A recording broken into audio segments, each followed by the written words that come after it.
Carol Popchak, a member of the Veterans Breakfast Club and a volunteer with the Veterans History Project.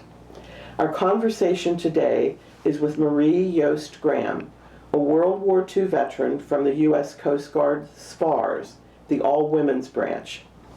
We probably don't hear enough about the contributions of the Coast Guard in World War II, and Marie, a local veteran, can help us add another chapter to their story. So Marie, thank you for spending time with us today. Let's start with your early years. You were born in Midland, PA, but you grew up in East Liverpool, Ohio. Tell us about your family life in East Liverpool. Well, I was born in Midland, and then we moved a couple places in Pennsylvania, but then we ended up in East Liverpool. And, then I went to East Liverpool High School and graduated there in '43. And my mother was in business, and I helped her in her business a little bit. But and then when my older sister joined the Marines, I thought, well, as soon as I get of age, I was going to join the Marines also. But they closed the enlistment for the Marines. They weren't recruiting no more Marines then. Then the Coast Guard came to town at Travelers Hotel in East Liverpool, and I thought, well, I'll just join the Coast Guard. And so within a short time, I had to report to Pittsburgh, and got shipped to Florida, But I had a good life in Liverpool. I graduated from East Liverpool High School, and well, I didn't work then. I waited till I was, went to the military then. Okay, so I know you had a brother and a sister. Were there any other siblings? Yeah, but I had a younger brother that was in the Air Force after the war. Okay. So how many children altogether were in your family? 5 of us. There were 5 of you. And where were you in both? I was the second oldest. Second oldest. And my sister was in the Marines. She was the oldest. Okay. And then me. Okay. And then my brother that went to the Marines. Okay. Then I had another sister, she wasn't. Then I had a younger brother that went to the Air Force after the war was over. Okay. So before the war, as you're growing up in East Liverpool, what was your idea of the career you wanted to pursue? What did you want your future to be before the war? Oh, I really didn't give it too much thought. My mother was in business, and I helped her a little bit. But outside of that, I worked in several places in East Liverpool, like the manufacturer Light and Heat, and Stonecipher Chevrolet, where they sold automobiles. I worked there for a while. And then after my sister joined the Marines, well, I kind of missed her, and then I wanted to join the Marines too, but it didn't work out with me for the Marines. So when your sister Pearl enlisted in the Marines, were you then pretty determined, I want military service in my near future? That I wanted to go? Yeah. Oh, yeah. Okay. So Pearl was a big inspiration. Oh, yeah, and my brother. And your brother. And your father, I noticed from some pictures you share with us, was in World War I. So you had that military story in your family Yeah, as well. He came over here from Poland at the age of 20 and joined the United States Army. And then when he was discharged, well, that made him a citizen of the United States when he joined the Army. Okay, so before we get you into the Coast Guard, you have to tell us the story about what your mother did when she found out your brother Frank had enlisted in the Marines. According to your granddaughter, she thinks that your brother was only about 16 when he joined the Marines, and your mother wasn't happy about it. So tell us what your mother did. Oh, he quit high school. I think the men had to be 18 when they joined the war, if I'm not mistaken. He quit high school and joined the Marines, and he was only 17 then, I guess. And because he must have lied about his age or didn't have a birth certificate. So my mother, when the war broke out, Japan bombed Pearl Harbor, she got on a bus and went to Camp Lejeune, and she's going to get him out of there. because he lied about his age. Well, by the time she got there, why, he was already shipped with the 1st Marine Division over to Guadalcanal. And he stayed there, I think, through the duration, and he came, home safely after the war. And there's another story about a pretty gutsy thing that your mother did to make sure your brother Frank came home safely from the war. She sent him a special package, didn't she, Marie? Oh. Yeah, she. During the war, the veterans got these packages. They were called care packages that they sent during the war. And she made a package up for him, And she took a loaf of bread and cut it long ways, and buried a pistol in the middle of that bread, and probably sent him some bullets too, I imagine. And wouldn't you know that he received that over in Guadalcanal? It went through the, when they check everything. Inspections? Like customs? There's another name. Okay. Yeah, that they check, And it went through the government, and he received it, and he came home with that bullet, with that hand pistol. That is absolutely amazing. And it must have given your mom some comfort to know that she at least had provided an extra. Yeah, because he was firearm. I think he turned 17 or 18 in January then. Because he quit high school to go to the Marines. Now, this isn't Frank's story, but I did note from a newspaper clipping that he was wounded in Okinawa, I believe.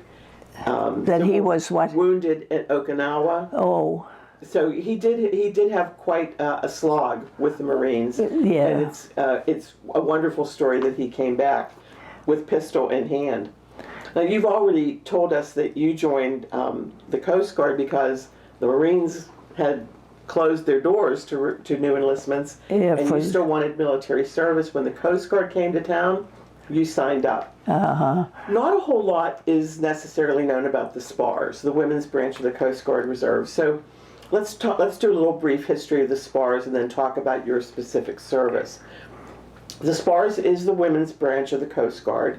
The acronym SPAR is credited to Captain Dorothy Stratton, who was the first SPARS director from 1942 to 1946. She, by the way, lived to be 107. Correct. As it turned out, so quite a life there. The SPAR acronym comes from, according to Dorothy Stratton, the first letters of Semper Paratus, always ready, SPAR. But excuse me, but never prepared. But never. She added that at our 50th reunion. She had a good sense of humor, too. Yeah. She also suggested that a spar is that wooden pole that supports a sail on a ship. So that's another applicable use for that acronym. And that another interpretation she offered is that it comes from the first letter of the four freedoms: freedom of speech, press, assembly, and religion. Whatever explanation you want to go to, that's a pretty good story about the SPAR acronym. The SPARs were established by Congress and signed into law by FDR on November 11th, 1942, and they were specifically set to exist only for the duration of World War II plus 6 months. So they were kind of term limited by law. Women were accepted as commissioned officers and enlistees to help release the Coast Guardsmen and their officers for sea duty by replacing them at shore station with the SPARs. The first 168 SPARs were actually Navy waves. Enlistees had to be between 20 and 36 years old, and they had to have at least 2 years of high school. So as a high school graduate, you would have certainly qualified. Officers could be between 20 and 50 years old, but they had to have college degrees. And we know that Dorothy Stratton, for example, had several college degrees, including a doctorate. Only white women were accepted in the SPARs until late in World War II, when 5 black women were ultimately admitted. SPARs could not get married during training and could not be married to Coast Guardsmen. I haven't found any indication they couldn't be married to an infantryman or a sailor, but there was a specific prohibition about being married to a Coast Guardsman. They were trained mostly in Palm Beach, Florida, where you were trained, and then ultimately in Manhattan Beach in New York. They could serve in every U.S. Coast Guard district except Puerto Rico, and then late in 1944 they were allowed to also serve overseas, which at that time meant Alaska and Hawaii. And there were about 200 SPARS in each of those locations. A very select group of SPARS was assigned to Loran Station, the long-range aid to navigation station in Chatham, Massachusetts. It was top secret work at the time, and that Chatham station was the only female staffed one in the world. Peak strength for the SPARS was at about 11,868 enlisted and 978 officers. The SPARS were inactivated July 25, 1947, so they outlasted their legal term limit a bit. They were briefly reactivated in 1949 during the Korean War, and then in 1973, women were officially integrated into both active duty U.S. Coast Guard and U.S. Coast Guard reserves, where the SPARS were sent. 2 Coast Guard cutters were named in honor of the SPARS, so the Coast Guard had to think pretty highly of that unit. So let's return now to the 1940s when you are joining the SPARS, Marie. Initially, because the SPARS were waves, the Navy and Marines were overseeing SPAR training, but by the time you entered in 1944, at the age of 20, I believe, the Coast Guard was running its own show and training its own SPARS. So let's start by having you tell us about your basic training in Palm Beach, Florida. Yeah, I arrived there on a bus out of Pittsburgh, and of course, well, like you said, there were 11,000 SPARs. They took over the, what was that, the Biltmore Hotel. The government took over the Biltmore Hotel. It was a 400-room Biltmore Hotel, and they turned it over for the Coast Guard SPARS, you know, and that's where we did all our boot training there. And it was run like a barracks because we had the double bunk beds and 2 or 3 to a room, you know. And every Saturday that you'd have the big officials come in and check our rooms, you know, with their white gloves and for dust or anything, you know. And you had to stand at attention at the head of your bunk bed, you know, to make sure your room was perfect, you know. And that went on every week. They would do that.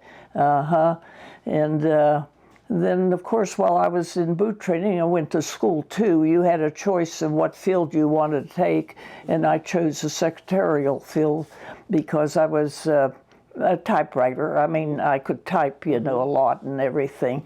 And so I chose that. So I went to school for that, you know. And then we had free time, you know, for marching and drilling and all that, you know. And then I think in between time we would have a day off and we could go downtown and visit a little bit or anything. And we had to go through inspection when we left the base, you know. They would check our outfits to see if we were dressed correctly, and especially our hose that we wore. Oh my gosh. They would check and see if at that time they were we had no pantyhose in. We just had regular hose, and they had to check to see that our seams were straight in the back. Oh my goodness, that was part of inspection. Inspection before you left the base. Well, I know the SPARS uniforms were the same as the Waves were wearing, with the exception of the insignia, obviously. Yeah, correct. For the Coast Guard, and they were designed by a renowned fashion designer. So the uniforms were considered high fashion in the 1940s. Correct. Yeah. So you don't want your seams to be crooked. No, no, we didn't have no pantyhose. And well, you know, and then well, they had to have that silk to make the parachutes. Parachutes, yeah, and hose were scarce then. Yeah. Was this your first time living away from home? Oh, when I went to the military? Oh, yeah. Yeah, I was 21, I think, when I joined. Did you find that scary, exciting? What was your emotion about leaving? Oh no, I was glad to go. Because everybody else was going to the military, and all their friends and male friends that you knew, they were all, drafted or volunteered. Yeah. And there was nothing left at home, and I graduated, and I think I worked a little bit, but very little when I joined the military. And so I had no regrets. Okay. I found out that of the almost 12,000 enlisted SPARs, most of them were recruited specifically for their stenographic and clerical skills. So you already had an edge in that department. And I also found out that you got to choose between an East Coast and West Coast station. Correct. So tell us about where you ended up being stationed and how you got there. Oh, yeah, I had a choice, whether to go to East or West. And I wanted to stay on the East Coast because of my brother, in case he came home. I didn't want to be way over there on the West Coast. Yeah, and then when I got done with my boot training, why, I was shipped by myself up to Boston first, and I stayed overnight there. I knew the name of the building we stayed. Then the next morning, a lady took me to I guess it was a train, and went on up to Portland, Maine then. And, stayed there for a couple of years. Well, they had a barracks up there that the women stayed in at that time, but it didn't last very long. Something happened, and we all had to go on our own and get our own apartments. You'd got another SPAR, and you'd get an apartment, and the government paid for our apartments, and that's how we lived for 2 years in apartments. So you were sort of living off campus, so to speak. Off campus. Okay. Can you describe what a typical work week was like at your base station at South Portland, Maine? Well, I worked in the office. Was another girl was doing the same kind of work I was doing, secretarial work and typing and a lot of filing and everything. Then there was another girl in that room, and she was doing when they got news through that machine, it'd be a long paper. It's not like today, And then we had an officer in that office. He kind of hung around, old Clifford, Captain Clifford. He was from Maine.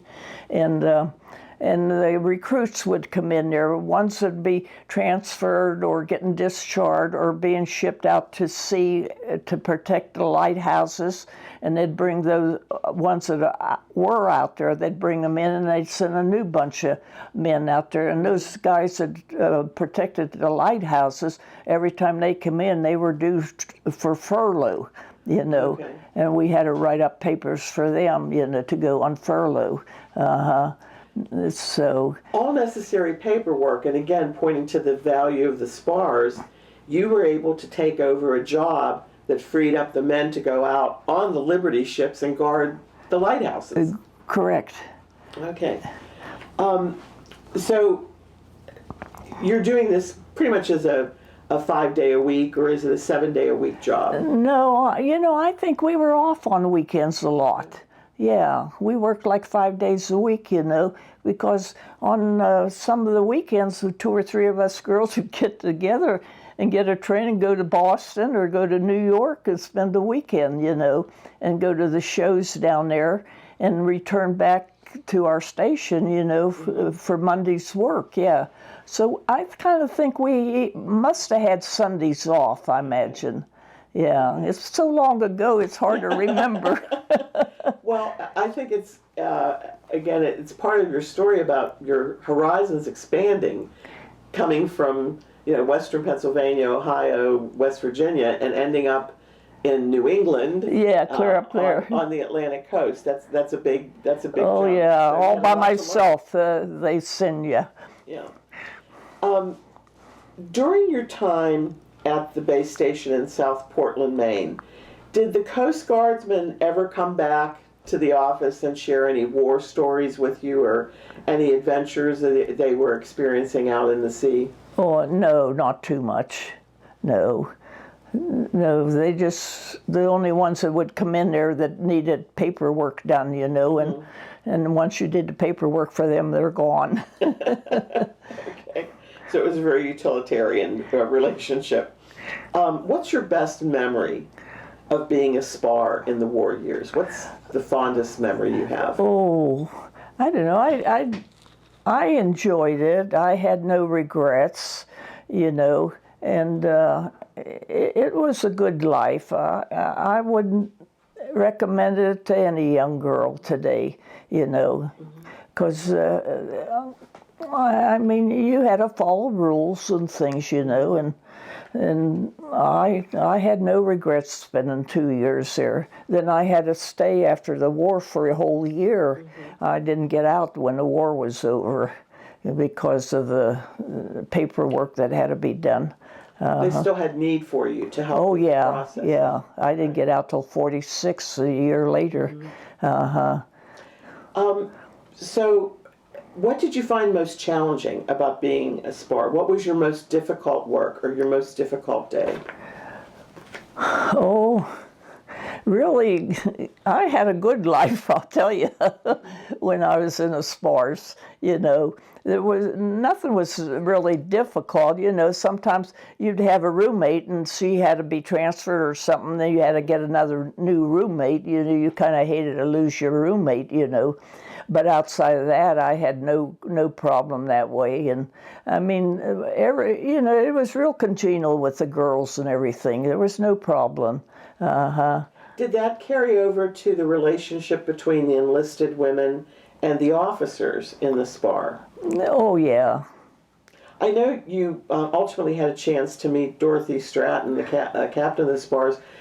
Any comments you would like to make about Dorothy Stratton? No, she was a wonderful person. Yeah, she came to our 50-year reunion in, what, 1992, I think it was, or 94, something 92, like that? yeah, and she was 90 years old then. Oh, wow. She came to our 50th reunion in Washington, D.C. at the Grand Hyatt Hotel, I think we were, and it lasted for 3 days there, and they had cake cutting ceremonies. They brought the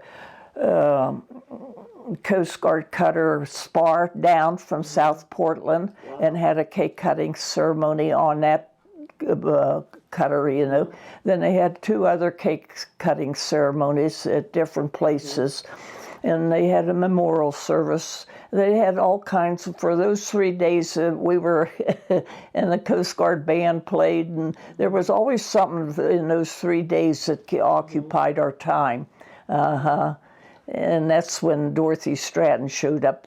Well, the third day we had a reunion, a banquet at the hotel where we stayed. There had to be 2,000 people there because about 1,000 of them were ex-Coast Guard women that showed up for the reunion. Wow. It was 900 and some that showed up, and there were 6 in my group that I knew, and we all sat at one table. But there was about 2,000. That's where Dorothy Stratton showed up and made a speech. And that's when she wanted people to know what the Coast Guard stood for and not, you know, they weren't prepared. Never prepared. And that's when she shared that news. But you know, she lived to be 107. And I imagine she returned back to Lafayette, Indiana. And she was a dean of the women at Purdue University. Yeah. And she had quite a distinguished career. Yeah. And it sounds like she was very loyal to the SPARS as well. You traveled a little bit while you were in the SPARS, but did you ever get to visit home while you were in the service? Oh, yeah, I got home, I think once or twice around a holiday. Did your mom pack any guns and loaves of bread for you or anything? No. She didn't send you back with any care packages like that. So let's get up to the end of the war. And as you pointed out, you had to stay longer because there was still homework to do. You still had paperwork to do. Do you remember when you came home?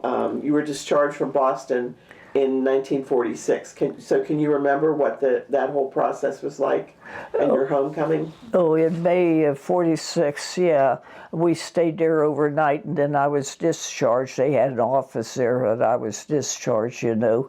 And there wasn't too much there, you know. I was just discharged, and then I probably got a bus or a train to Pittsburgh is probably what I did, you know, and came home then in 46, and that it was over with. It was over with. And I presume when you got home, your brother and sister were already there from the Marine Corps? Correct. So that would have been a nice family reunion. Oh, yeah. All the military. Yeah, there were so many of your friends were in the military. I noted that you'd made a comment that if you had been given the chance, you would have stayed in the Coast Guard. That you liked it and you liked that military service. So could you tell us more about that? Oh, I that was just the back of my head, and I thought, why didn't I, you know, re-enlist and stay, you know, because, you know, I liked the military. Yeah, but at that time, everybody wanted to go home. The war was over, and everybody wanted to go home, you know. So nothing came out of that. Okay. It was just a faint dream in the back of your mind. Yeah. Your husband was also in World War II. He was in the Navy. When did you meet Chuck Graham? Oh, let's see, 1950, early 1900. We got married in 1950. Okay. He was in the Navy. You didn't meet him during the war? Oh, no. He was from Chester originally. He came from a family of 11 children, 9 boys, and 6 of them served in World War II. Including Chuck. Including Chuck, out of that family. Wow. 2 was in Alaska, and 3 was in Germany, Italy, and France, I think. And my husband, they were all in the Army, and my husband was the only one in the Navy. He ended up over in Hawaii, is where he was at. So did your individual war experiences, Chuck's experiences in the Navy, yours in the Coast Guard, provide any common ground for your relationship with Chuck? No, not really. You didn't talk about the war? No. You know, isn't that He didn't brag when he was courting you about all of his exploits? No. I don't know. You know, people didn't talk much about the war after that. You know, it was hush, hush. You hear more now than you did when the war ended. Some of that I think is understandable. People wanted to put it behind them. Some of it maybe, you know, bad memories. Yeah. But that's a common thread that runs through our conversations with World War II veterans. We didn't talk about it. No, they didn't. We moved on. It sounds like that's what you and Chuck did too. You raised 2 daughters and you have 3 grandchildren. So you settled into civilian life. Correct. But your war experiences did give you some advantages in your post-war life. Can you tell us about how you took advantage, for example, of the GI Bill, what you did in your working life after military service? Oh, well, after I got out, I took advantage of the GI Bill. I just went to business college for a year, and then after a year of that, then I got a job locally in Liverpool, you know, like a manufacturer, light and heat, and secretarial work I did, and got a job there, and then I worked for a Chevrolet company that sold automobiles. And then shortly after that, I got married. And once you got married, you stopped working? I stopped working. I didn't do much. And last job I had was at Citizen Drugstore here in Chester. And I was there like 17 years in. But I didn't work much while I was married. And that was very typical of the post-war family life. Yeah. In fact, some women, when they got married, had to quit their jobs. They weren't allowed to keep their jobs in their companies. So that's not uncommon. You didn't compare war stories with your husband, but did you ever compare war stories with your siblings. Did Frank and Pearl ever talk to you about their experiences? Oh, maybe a little bit, but not that much. I don't know why, but you didn't carry that conversation too much. I don't know. It was a different lifestyle when you came home. It seemed like. I mean, we talked a little bit, but not that much. Okay. Well, one of the benefits that it's very obvious you derived from your time in the SPARS, as I looked at your photo album, is some lifelong friendships that you formed in the SPARS. Would you like to comment on that, who your girlfriends were in the SPARS and how you've maintained your friendships? Oh, yeah. Well, when I was in Maine, I had 3 girlfriends, one from Washington, Pennsylvania, one from Erie, Pennsylvania, and I think the other one moved over to the state of Washington, but I kept in touch with them all, and wrote to them up till about 3 years ago or 4, and they're all deceased now. And I had a girlfriend here in Chester, Virginia Conklin. She was in the Coast Guard, and she passed away about 3 years ago, but she was stationed down in Georgia, and they're all gone now. But I kept in touch with them, You kept in touch with them for a very long time. There's some lovely pictures of you with your friends at the reunions and everything, so it's clear those friendships meant a lot to you. Yeah. You also have some very definite feelings about the benefits of military service. A typical question we'll ask veterans is, would you recommend young people today sign up for military service, or what are the benefits of military service? Would you like to comment on that? The only thing I comment on, these young boys leaving graduating from high school, at 17, I think they all should serve 2 years in the military. They would learn some respect and discipline, today. And I think there's a country or 2 countries in Europe that do that. Israel, for one, I think. Required community service or military service. Yeah, for 2 years. I think that would be great if they would, So discipline and responsibility, you think those are obvious benefits of spending time in the military? Yeah, and you learn a lot of that when you're in the military, believe me. You had a chance to share some of your strong feelings about military service with an organization called West Virginia Girls State. And you were a guest speaker at one of their convocations. Can you tell us about that experience and what message you gave? Yeah, that was uncalled for. I was invited. Virginia Conklin, girlfriend from Chester, she was invited a year before me, and they recognized her because she was in the Coast Guard. And then the following year, it was through the American Legion Auxiliary Women that do that. And I was elected to be recognized as a veteran that year. And I had to give a little speech about the Coast Guard, and they were very nice, and I got a nice plaque from them and everything, being I attended. Yeah, and they do that every year, I guess. Did you have a particularly inspiring message that you wanted to impart with those young ladies about military service? Oh, not really. I just, just the ordinary, that I had no regrets that I joined the military, and it's a good experience and everything. I saw you made some specific remarks that you felt that some of the important lessons you learned in military service was that it taught you etiquette, manners, and how to work for and enjoy everything you got. So it was work for it first. Correct. And then enjoy it. That's right. Care to elaborate on that at all? Oh, well, that's, they'll tell you that, and so you follow their rules. Yeah. Is there anything that we didn't cover in your story that you'd like to share before we wind things up, Marie? Oh, truthfully, I kind of hated to leave the military at that time. But then when the time came, everybody was anxious to get home, and I was anxious to get back home. Yeah, and then that's when I, took advantage of the GI Bill and went to business college for a year. And then I worked at some of the offices in Liverpool. but I had no regrets.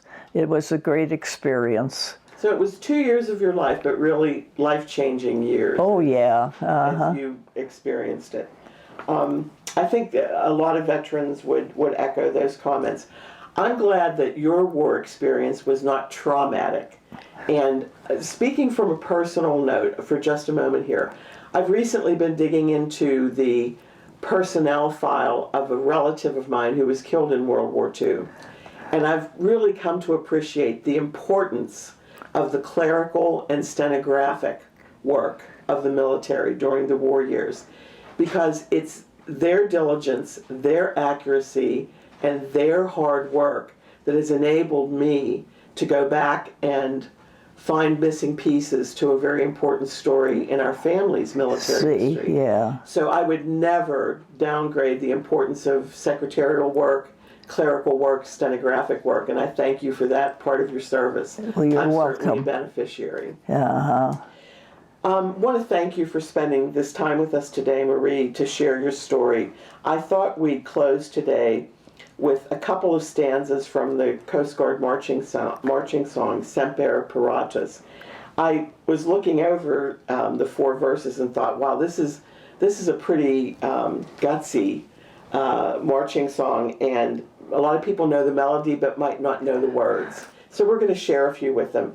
Here we go. The last 2 stanzas of the Coast Guard marching song, Semper Paratus. We've been always ready to fight or die. Write glory to the shield we wear in letters to the sky. To sink the foe or save the maimed. Our mission and our pride will carry on till kingdom come, ideals for which we've died. So here's the Coast Guard marching song we sing on land and sea. Through surf and storm and howling gale, high shall our purpose be. Semper Paratus is our guide, our fame, our glory too. To fight to save or fight to die. Coast Guard, we are for you. The Veterans Breakfast Club salutes the U.S. Coast Guard, the SPARS, and especially SPAR Marie Youst Graham. Well, Thank you, Marie. Well, thank you. My gosh, how you got all that information. My lands. I'm surprised.